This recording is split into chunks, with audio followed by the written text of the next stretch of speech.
Alors, on constate une chose, dans le monde actuel, il y a plus grand-chose qui fonctionne. On est déprimé, les choses ne vont pas, il y a des guerres, on s'inquiète, c'est quoi le futur? Le monde de la finance, ça, c'est très effrayant. La bourse, vers où est-ce qu'on va? Les dettes, et cetera. On se rend compte que le système actuel tel qu'il est là ne peut plus fonctionner.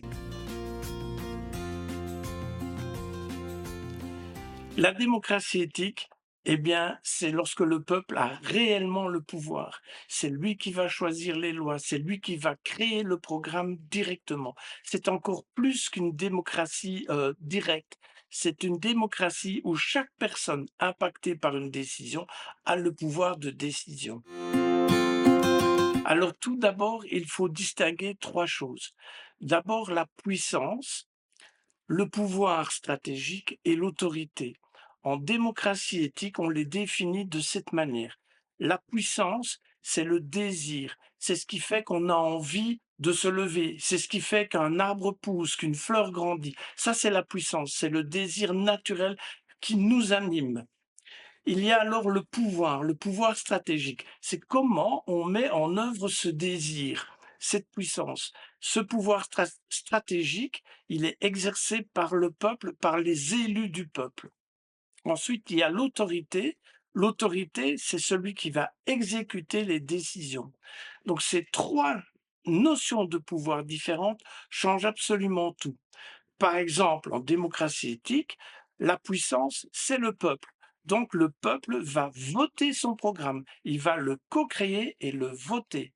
Ensuite, il va élire ses leaders montants, ses représentants qui vont créer la stratégie pour mettre en œuvre le programme qu'il a lui-même créé.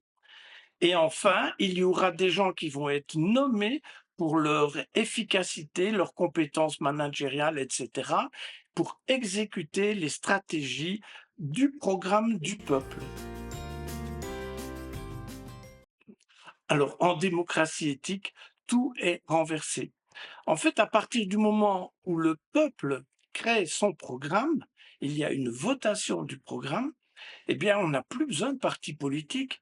Dans la réalité, les partis, ils prennent parti pour l'un ou pour l'autre. Ici, l'idée, c'est quand même que chacun contribue au bien-être de tous.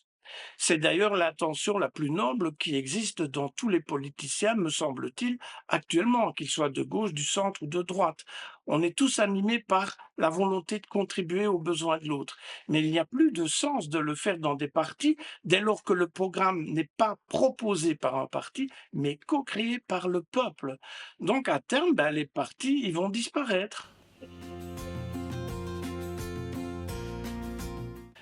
Alors, toute gouvernance éthique commence d'abord par une communication.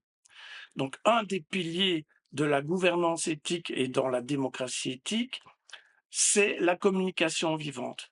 Donc, il est très important d'apprendre à communiquer. Ça ne fait pas partie dans notre démocratie actuelle de comment communiquer d'une manière bienveillante et non violente. Et en même temps, il y a un véritable déni de violence. En démocratie éthique, la communication vivante propose deux manières de communiquer. D'une part, l'écoute bienveillante et empathique, et d'autre part, un côté plus martial, inspiré des arts martiaux, pardon, inspiré des arts martiaux, comme la joute sénégalaise ancestrale, par exemple. Pourquoi? Parce qu'en fait, nous sommes dans un déni de violence et on ne peut pas accueillir la violence ni la transformer si on la rejette ou si on en a peur.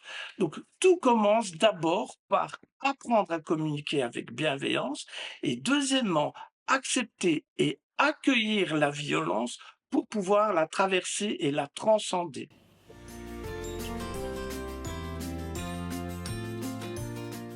En fait, nous sommes devant un défi majeur.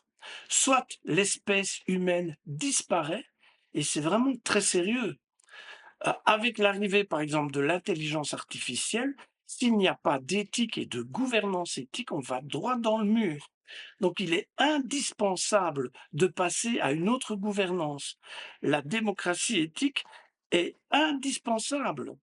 Elle n'est pas nécessaire, elle est indispensable. Et pour cela, je vous enjoins à vous former à la démocratie éthique. Devenez praticien en démocratie éthique. Mieux, devenez formateur. Créez ce nouveau métier de former les gens à une gouvernance éthique. Rejoignez-nous sur Arkemia Institute, qui est l'Institut de formation de gouvernance éthique. Et là, vous aurez les outils pour la création d'un nouveau monde.